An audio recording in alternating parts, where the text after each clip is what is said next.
पीएसटीडी YouTube channel पर आपका स्वागत है और मैं दीपक कुमार। आज हम बात करेंगे कि क्या पीएनएसटी 2024 के एग्जामिनेशन के सिलेबस में कोई बदलाव हुआ है।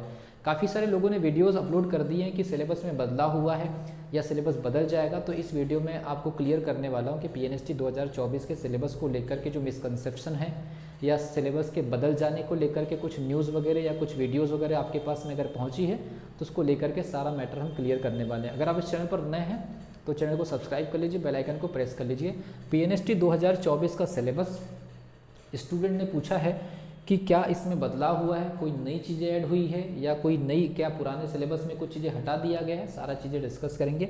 मैं आपको बता दूं 2007 से लेकर के 2015 तक ये एग्जामिनेशन जब ऑफलाइन में कंडक्ट होता था, उसके बाद 2016 से लेकर के अब ये एग्जामिनेशन ऑनलाइन में कंडक्ट होता है। तो 2007 से लेकर के अभी 2024 तक लगभग अगर इसको हम समझें तो पिछले 17 सालों में ये इस एग्जामिनेशन के सिलेबस में कोई बदलाव नहीं हुआ है। तो बदलाव कहाँ हुआ है समझने की कोशिश करते हैं। ऑफलाइन के जो पेपर कंडक्ट होते थे उसमें पूछने का तरीका अलग होता था, और जब ऑफलाइन का पेपर कंडक्ट होता था तो इसकी जो टेस्टिंग एजेंसी वो होती थी वो व्यापम, मतलब गवर्नमेंट खुद ऑर्गेनाइज कराता था एज अ टेस्टिंग एजेंसी भी। और जब से ये पेपर 2016 से ऑनलाइन मोड में कंडक्ट होना स्टार्ट हुआ है तो टेस्टिंग एजेंसी बदल गई है। और आप जानते हैं कि अगर मान लीजिए कोई टेस्टिंग एजेंसी अगर बदल जाती है तो उसके पेपर सेट करने वाले जो टीचर्स होते होंगे बैकग्राउंड में वो भी बदल जाते हैं। तो टेस्टिंग एजेंसी बदल जाने से, पेपर सेट करने वाली टीम बदल जाने की वजह से सीधी सी बात है पेपर में क्वेश्चन पूछे जाने का तरीका भी बदलेगा।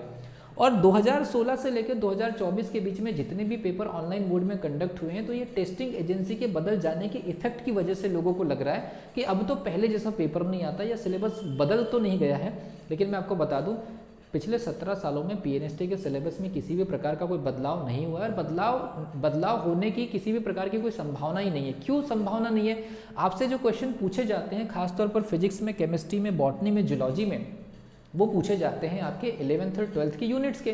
तो इसलिए आपको हमेशा याद रखना है कि आपका जो 4 सब्जेक्ट का जो सिलेबस है फिजिक्स, केमिस्ट्री, बॉटनी, जूलॉजी का, वो 11th और 12th क्लास की जो एनसीईआरटी की या आपके जो स्टेट बोर्ड होता है या एमपी बोर्ड होता है उनकी जो यूनिट्स होती है उन यूनिट के अंदर से ही क्वेश्चन होते हैं। बस ये कॉम्पिटिटिव लेवल के क्वेश्चन होते हैं। तो 11th और 12th की आप एनसीईआरटी की बुक उठा लीजिए और उनमें जो भी यूनिट्स आपके पास में उनके नाम लिख लीजिए, वही आपका सिलेबस है। और उसके अंदर जो छोटे छोटे जो चैप्टर्स होते हैं वहाँ से आपके क्वेश्चन बनते हैं। अदरवाइज इसमें कोई एक्स्ट्रा दिमाग लगाने की ज़रूरत नहीं कि सर सिलेबस क्या उसके हिसाब से तैयारी नहीं हुई है। आपका सिलेबस आपकी 11th और 12th की जो बुक में जो इंडेक्स में जो यूनिट्स के नाम है और उनके अंदर जो चैप्टर जो है इनबिल्ट है, शामिल है, उन्हीं के अंदर से क्वेश्चन आते हैं। और पिछले 17 सालों में इसके अलावा कुछ नहीं हुआ है। तो इसमें ज़बरदस्ती का पैनिक होने की जरूरत नहीं है कि फलाने टीचर ने कह दिया कि इसमें सिलेबस बदल गया है। कोई अपने तरफ से कोई जानबूझ करके ऐड करके बताने की कोशिश कर रहा है या एक्स्ट्रा फ्लेवर अपनी तरफ से दे रहा है, तो ये उनका एक मानसिक स्थिति हो सकती है कि स्टूडेंट को नया दिखाने के चक्कर में या नया बताने के चक्कर में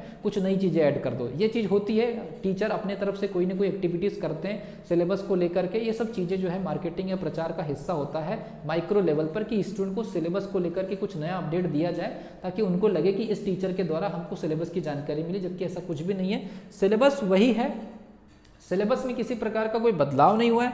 बदलाव कहाँ हुआ है? टेस्टिंग एजेंसी बदलने से पेपर के पूछे जाने का तरीका बदला है। कहाँ पर तरीका बदला है? ऑफलाइन पेपर जो होते थे वो काफ़ी टफ होते थे लेकिन सीधे होते थे। ऑफलाइन जो क्वेश्चन पेपर होता था तो उसमें क्वेश्चन पेपर टफ होते थे बट वो सीधे होते थे, लेंथी क्वेश्चन पूछे जाते थे।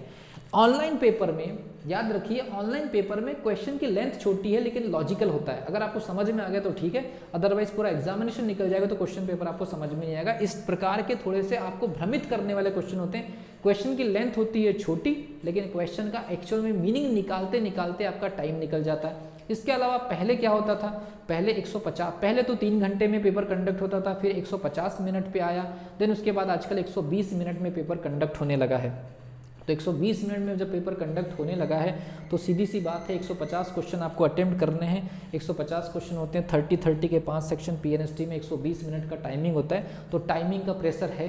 पहले ये ऑफलाइन मोड में 2.5 घंटे का समय दिया जाता था, जब से ये ऑनलाइन मोड में हुआ है 120 मिनट का टाइम आपके सामने कर दिया गया है। कुछ सब्जेक्ट में बदलाव जरूर हुए हैं। इंग्लिश में आपका PQRS वाला जो सेक्शन होता है, पैरा जंबलिंग वाला, वो पोर्शन आजकल बढ़ चढ़ करके पूछा जाने लगा है। तो सब्जेक्ट वाइज आपको अवेयर रहने की जरूरत है। ये बहुत एक इंपॉर्टेंट फैक्टर आपको याद रखने की जरूरत है कि सब्जेक्ट वाइज क्या बदलाव हुआ है। फिजिक्स में पहले जब ऑफलाइन पेपर कंडक्ट होता था तो ज़्यादातर न्यूमेरिकल पर फोकस होता था, लेकिन जब से ऑनलाइन पेपर कंडक्ट हुआ है तो लॉजिकल और एनालिटिकल पेपर बनता है, न्यूमेरिकल भी रहते हैं 50-50, ठीक है। केमिस्ट्री सालों से जब से ये पर्टिकुलर पेपर हो रहा है अपना लेवल मेंटेन करके रखा हुआ है केमिस्ट्री ने। 10 नंबर का आपका फिजिकल केमिस्ट्री, 8 नंबर का आपका इनऑर्गेनिक केमिस्ट्री और लगभग 12-13 नंबर के आसपास आपका ऑर्गेनिक केमिस्ट्री। थोड़ा बहुत 2-4 नंबर का बदलाव होते रहता है और इसका सिलेबस भी आप अपने एनसीईआरटी से उठा लीजिए, कोई प्रॉब्लम नहीं है। बॉटनी जूलॉजी आप जानते हैं हमारे 11th-12th में बायोलॉजी सब्जेक्ट में स्प्लिट करके सिलेबस रहता है, उसमें से आप काट करके निकाल लीजिए इनके यूनिट्स को और सेपरेटली आप स्टडी कर लीजिए बायोलॉजी में क्या चीज़ें चेंजेस हुई है जब से ऑनलाइन पेपर कंडक्ट होना स्टार्ट हुआ है। तो डायग्राम कम दिए जाते हैं, लेकिन डायग्राम के अंदर की जो टफेस्ट, जो कठिनतम जो शब्दावली या जो टर्मिनोलॉजीज रहती है, उन टर्मिनोलॉजीज के अंदर जो बायोलॉजिकल प्रोसेस होती है उन प्रोसेस का एनालिटिकल क्वेश्चन ज़्यादा पूछा जा रहा है। इसलिए ज़्यादा से ज़्यादा डायग्राम को एनालिसिस करिए और कठिन से कठिन शब्दावलियों के मीनिंग को अंडरस्टैंड करने की कोशिश करिए। बायोलॉजी में क्या हो रहा है इस समय कि जो टफ जो वर्ड रहते हैं, थोड़े से कठिन वर्ड रहते हैं, उनके हमको मीनिंग पता नहीं होते या हम उस वर्ड को जानते नहीं या समझते नहीं है, तो ये मान के चलिए कि बायोलॉजी इसीलिए टफ हो जाती कई बार। इसलिए ज़्यादा से ज़्यादा टर्म्स की एक डिक्शनरी बनाइए। बायोलॉजी में जितने कठिनतम वर्ड है उनकी मीनिंग, उनकी डिक्शनरी आप खुद से तैयार करिए, इससे आपको एक्स्ट्रा फायदा मिल जाएगा। इंग्लिश में मैंने बता दिया, केमिस्ट्री में बता दिया, फिजिक्स, केमिस्ट्री, बॉटनी, जूलॉजी सब में मैंने आपको बता दिया। लेकिन इसके साथ कोविड के बाद एक और बदलाव हुआ है पेपर पूछने के तरीके में, वो ही है स्लॉटेड बेस। ये स्लॉटेड बेस का मतलब क्या हुआ, जैसे कि मान लीजिए कि एक यूनिट में एक पर्टिकुलर सब्जेक्ट के अंदर टोटल 20 यूनिट जो है आपके सिलेबस में शामिल है। तो पहले ये होता था कि सभी यूनिट से एक एक 2-2 क्वेश्चन जो भी उनके पास में लिमिटेशंस रहती वो पूछे जाते थे।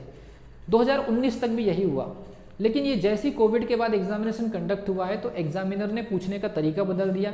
मल्टीपल शिफ्ट में क्वेश्चन पेपर कंडक्ट होते हैं, इस वजह से एग्जामिनर ने यहाँ पर एक स्लॉटेड बेस कॉन्सेप्ट को फॉलो किया है। ये स्लॉटेड बेस कॉन्सेप्ट के बारे में हालांकि मैं अलग से डिटेल वीडियो जरूर बनाऊंगा, लेकिन फिर भी बता दे रहा हूँ। अब एग्जामिनर क्या काम कर रहे हैं, जैसे किसी सब्जेक्ट में मान लीजिए 30 नंबर का पेपर बन रहा है, केमिस्ट्री में 30 नंबर का पेपर बन रहा है, तो पहले 10-10 नंबर का फिजिकल, इनऑर्गेनिक, ऑर्गेनिक पूछा जाता था, ये रेशियो बैलेंस था। अब पेपर को जानबूझ करके अनबैलेंस तरीके से आपके सामने फेंका जाता है ताकि स्टूडेंट इस चीज़ से पैनिक हो और आप लोगों की प्रिपरेशन जो है वो चैलेंजिंग हो जाए। इसलिए स्लॉटेड बेस पेपर में लगभग 66% जो क्वेश्चन पेपर बनता है, अच्छे से समझना इस बात को, कि 30 नंबर का अगर सेक्शन है तो 20 नंबर कोई 3-4 यूनिट से ही उठा लिया जाएगा और बचे हुए 10 नंबर को फिर किसी एक यूनिट से एक, किसी दूसरी यूनिट से एक, किसी तीसरी यूनिट से एक, ऐसा करके। तो ये बड़ा मैटर बन गया कि स्लॉटेड बेस सिलेबस से क्वेश्चन पेपर ज़्यादा बनने लगा है। मतलब पूरे सिलेबस में कोई एक ऐसा पोर्शन होगा जिसमें से बहुत बड़ी नंबरिंग से पेपर आपके सामने गिरने वाला है। अगर वो पोर्शन आपका कवर नहीं है तो ये मान करके चलिए उस साल केवल आप तुक्के के भरोसे एग्जामिनेशन देंगे। कुल मिलाकर के इस सिचुएशन से स्टूडेंट को हर यूनिट पर पकड़ बनाने की एक प्रकार से एक कंडीशन बन गई है कि आपको अब हर यूनिट को तरीके से पढ़ना पड़ेगा। पहले ये होता था कि कुछ यूनिट हम छोड़ भी दे तो ये यूनिट कवर, अब पता नहीं चलता कि कौन से शिफ्ट में, कौन से वाले सब्जेक्ट में कौन सा स्लॉट आपके सामने गिरने वाला है, और मौका आपके पास में केवल एक ही बार होता है साल भर में एग्जामिनेशन देने का। तो डिटेल स्टडी के साथ में कंप्लीट सिलेबस स्टडी करना बहुत ज़्यादा ये है, लेकिन रिवीजन करते समय आप स्लॉट में पढ़ाई करें। अगर आपको ये पता नहीं कि कौन कौन से स्लॉट रिपीट हो रहे हैं, मैं आपको आने वाले वीडियोस में कौन कौन से स्लॉट ज़्यादातर रिपीट हुए हैं सब्जेक्ट वाइज, उसका भी मैं सिलेबस काट करके दूंगा। और जब टेस्ट सीरीज में आप लोगों के लिए नई वाली बनाऊंगा, हालांकि पुरानी वाली टेस्ट सीरीज के साथ में नया टेस्ट सीरीज हमारा स्टार्ट हो चुका है, तो जब उसमें टेस्ट सीरीज बनाऊंगा तो मैं स्लॉटेड बेस पेपर बनाऊंगा ताकि स्टूडेंट को वो आइडिया लग जाए कि अगर हमारे साथ किसी भी प्रकार का अगर उलटफेर अगर होगा तो इस टाइप से होगा। तो स्लॉटेड बेस रिवीजन होना बहुत जरूरी है और उसके लिए सबसे अच्छी चीज़ है कि स्लॉटेड बेस आपका टेस्ट सीरीज भी होना चाहिए, जो कि हम इस बार आप लोगों को प्रोवाइड करने वाले हैं। तो इस प्रकार से सिलेबस को लेकर के एक ओपिनियन था, मैंने बता दिया। आप सिलेबस बदल जाने के और सिलेबस में कोई चीज़ नई चीज़ें ऐड होने के या उसमें किसी भी प्रकार की कोई चीज़ हट जाने के, इस प्रकार की वीडियोस अगर आप देख रहे हैं या कोई जानबूझ करके बता रहे हैं तो आप पहले ही समझ जाइए कि ये कुछ नहीं है, ये अपने फ्लेवर को आपके सामने शो ऑफ करने के लिए एक मार्केटिंग स्ट्रेटेजी होती है लोगों की, वो करते हैं, उसमें कोई प्रॉब्लम नहीं है। सिलेबस में पिछले 17 सालों में किसी भी प्रकार का बदलाव नहीं हुआ है। एग्जामिनेशन में क्वेश्चन पूछे जाने के तरीके में बदलाव हो सकते हैं, एग्जामिनर कैसे स्लॉटेड बेस पेपर बनाएंगे इसके बारे में कुछ नहीं कहा जा सकता, और यही आपके लिए सबसे बड़ा चैलेंजेस है।